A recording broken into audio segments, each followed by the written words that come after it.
Before long, we'll be selling this house and moving into a high-rise condo. So you better start looking for a new place." Maggie's mother, Karen, sneered, "You're not thinking you'll get a dime of our father's inheritance, are you? We're having you relinquish your right to it. You got that, Ashley?" My sister threatened me, her face a horrifying mask of cruelty. Ashley's boyfriend stood to the side, his laughter only adding salt to the wound. It was unbearable. Our father's funeral had barely finished, and they dared to talk like this. "You heard the absolute worst. I can't stand this anymore. I'm cutting ties with you all." The moment I shouted those words, the doorbell rang. Standing there was a man I felt like I'd met before. "My name is Maggie. At 22, I'm soon to graduate from university. Nothing to brag, but I'm strong-willed and patient. From my childhood through university, I've always quietly and diligently focused on my studies. I've maintained reasonably high grades, and I do have dreams I want to fulfill. Although I'm content with my daily life, I'd also have a significant worry. Maggie, come downstairs now." A loud voice rang from below. With reluctance, I went downstairs to find my mother, Karen, and my sister, Ashley. "Mom, sis, what's up?" "I was studying, as usual." "You nerd. You're still studying even though university is almost over. What a hard worker." The one laughing was my sister, Ashley. A beauty like our mother, she's flamboyant and was even a popular model back in the day. Now she's unemployed, under the gaze of helping around the house. "We're going shopping.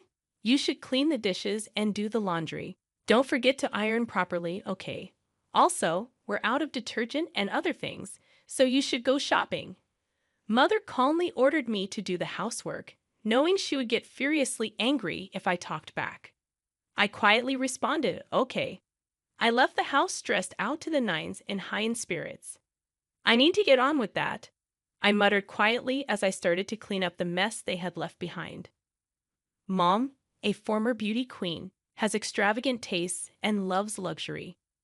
She's always favored my beautiful sister while ignoring me since I'm not all that pretty. Moreover, they've always dumped housework and other chores on me as if I'm their maid. My sister took advantage of this, and I've been oppressed by them since I was little. Yet I've tolerated it because, after all, we are family. And then my phone rang. When I looked at my phone screen, it read Dad. "Hello, Dad, it's been a while." I could tell my voice had brightened. "Oh, Maggie, it's been a while. Are you doing okay?" "I'm doing great. How about you, Dad? It's night there, right? How's work?" "I'd like to say I'm fine, but I've been having headaches lately. I'm planning to go see a doctor soon." "How's your schoolwork? Is it going well, Dad? Take care of yourself, okay? Thanks to you, everything is going well. I'm studying hard to achieve my dream." "That's my girl. You're always so diligent. Remember what I always say, be righteous and kind, right? Don't worry, I'm doing my best. That's my Maggie. I'll bring lots of souvenirs when I come home next time." After that conversation, I hung up the phone. To put it bluntly, my family is well off. This was largely due to my elite father, Harry, who has been flying around the world for work since his younger days. Although he was often away from home, he was kind to me and showered me with love whenever we had the chance to meet. I adored him dearly. However, to my mother, Karen, and my sister, Ashley, he was nothing more than an ATM. The harsh truth was that they were living lavishly on the money he earned. "Be righteous and kind, Maggie," he would say. His presence was always nurturing and supportive. He was my rock. That's why I was able to stay strong until now. Several months later, shortly after I graduated from university, a chilling event occurred. "Maggie, Dad has—" Karen burst into my room, her face as pale as a ghost.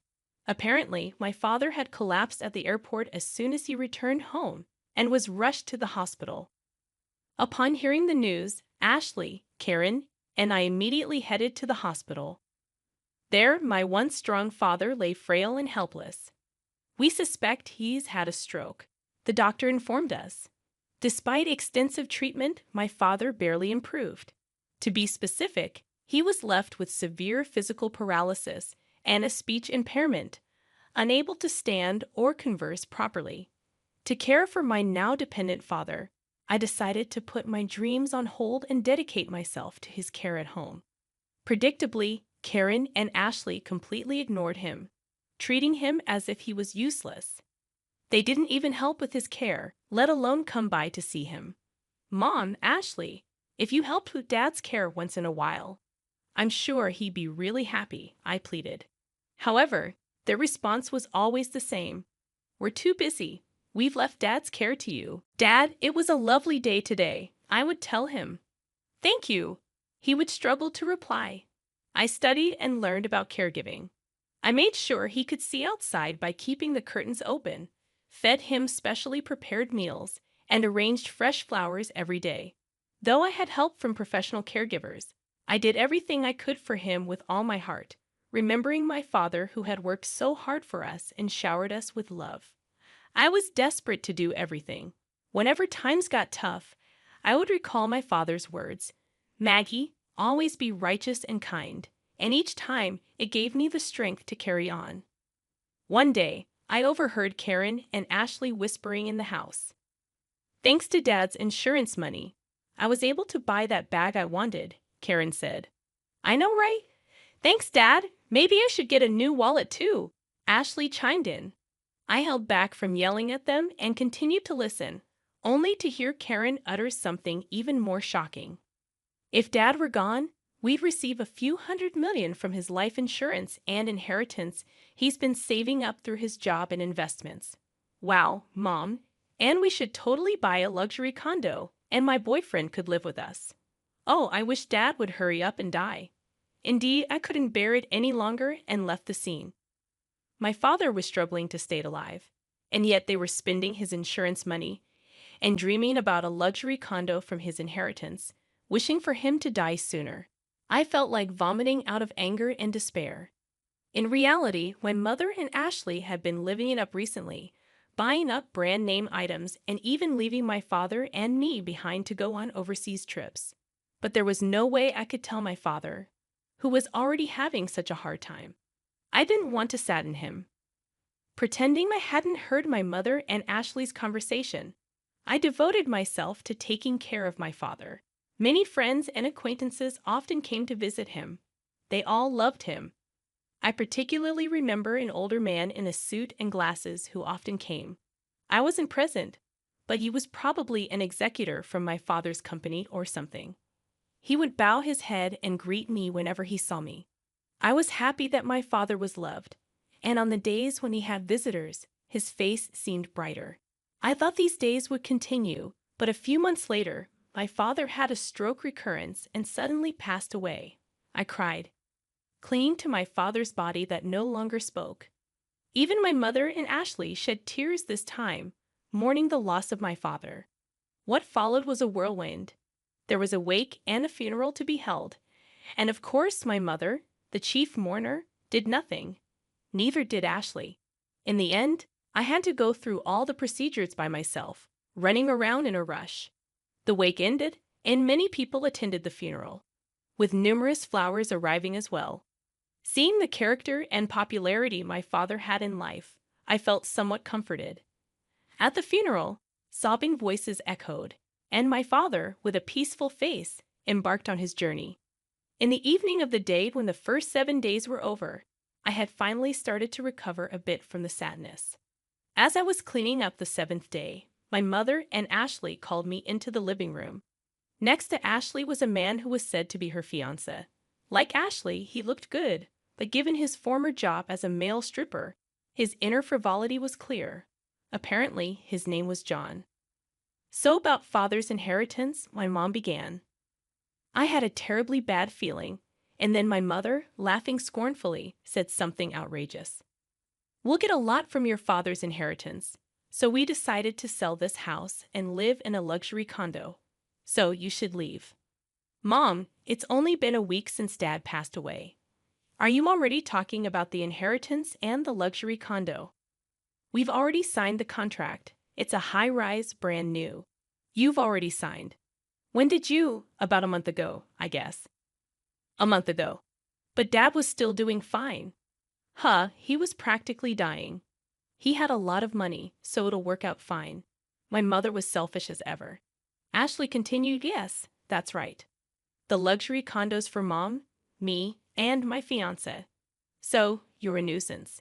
You should hurry up and find some shabby apartment, okay? Even you, sis? Are you serious? Of course. Don't even think about getting any of Dad's inheritance.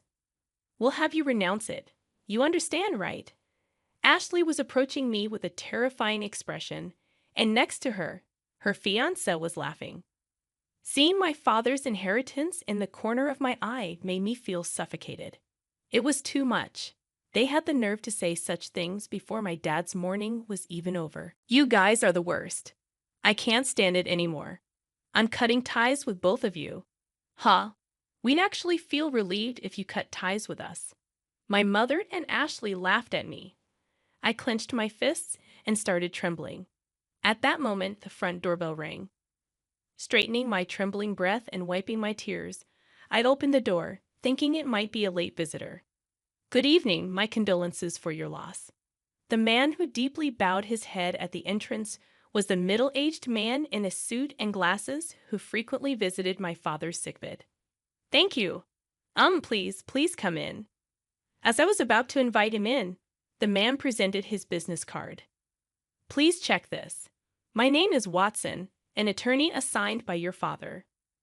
The business card indeed belonged to a law firm, and although I had not noticed it before, a badge denoting him as a lawyer was gleaming on his chest. A lawyer? I was surprised. My mother, Ashley, and her boyfriend came out from behind. Huh? What does a lawyer want from us? Watson responded to my mother's skeptical expression. I've come to discuss your husband's inheritance. Can we talk for a moment? Watson sat down in the living room. My mother sat directly across from him, and Ashley and her boyfriend sat next to her. I ended up sitting on the side facing them alone. Watson took out several documents from his bag, looked at us, and then began to speak slowly. First, may I read your husband's will? That man could barely move or speak, and yet he left a will. Get on with it, please. My mother spoke in an irritated tone. Then allow me to read it, Watson said in a quiet voice. The testator, Harry, hereby bequeaths as follows. The testator leaves all property belonging to him to his second daughter, Maddie. A moment of silence fell upon the room. The testator designates the following as the executor of the will. Before Watson could continue reading, Ashley interrupted. Wait a minute. What did you just say? Didn't you hear me? The testator designates the part before that. Let me read it again. The testator, Harry, hereby bequeaths all property belonging to him to his second daughter, Maddie. What does that mean? Karen, our mother, and Ashley exclaimed in unison. I was so shocked that I couldn't breathe, and all I could do was stare in astonishment. Watson continued, Next, I will read the postscript of the will, looking at me. In other words, this is your father's final message. I quietly listened as he read. Maggie, you gave up your precious dreams to take care of me. I wasn't able to pay much attention to you because I was always working, but I truly appreciate it. Thanks to you, I was able to pass away peacefully and fulfilled. Upon hearing my father's last words from Watson, tears started to well up in my eyes. Maggie, always be kind and correct. I know you can do it. Your father will always be watching over you. Please be happy. All I could do was sob in front of them while Karen and Ashley were making a big fuss. What does that mean? So the inheritance all goes to her? Yes. What happens to our money? In response to their outburst, Watson cast a brief glance at them. You two are not mentioned, by the way. Maggie is also the sole beneficiary of the life insurance. What are you talking about? Do you think that's allowed? Karen turned beet red, ready to burst at any moment. That's right. Isn't there something called a reverse portion that's supposed to be guaranteed to the wife and the children, right? Ashley leaned forward eagerly. You're referring to the statutory reserve. Indeed, you two have the right to claim a statutory reserve from the inheritance Maggie will receive. Watson said in a matter-of-fact tone. Of course, Karen seemed to be getting back to her usual self. Even if there is a will, if its contents are unfair, you can claim a share of the inheritance prescribed by the civil law. However, Watson continued, Harry had commissioned us to investigate the fact that you, Karen, and you, Ashley, were living luxuriously with Harry's money and squandering the insurance money.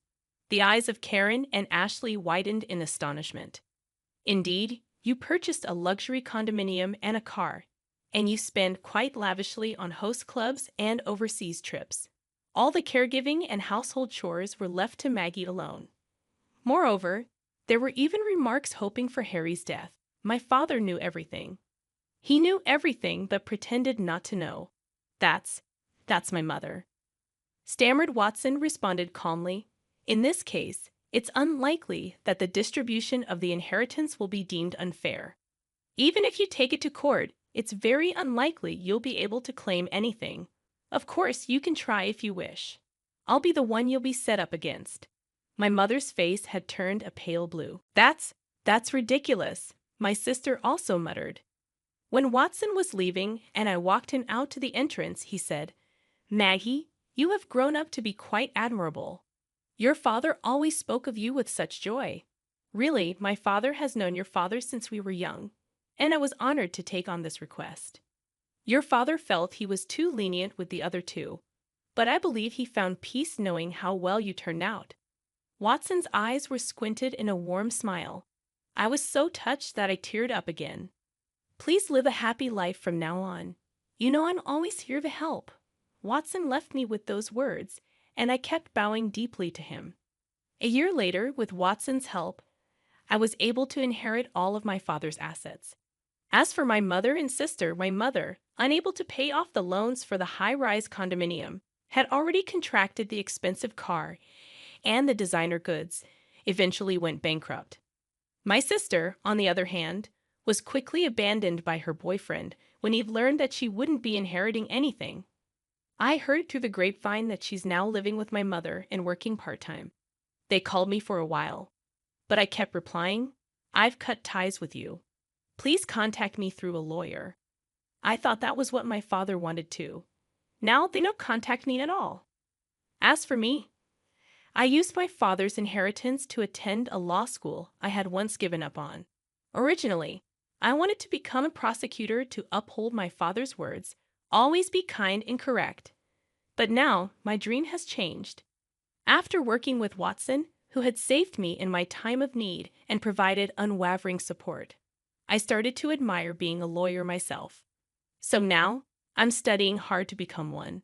I strongly wish to become a lawyer like Watson, who is always just and kind.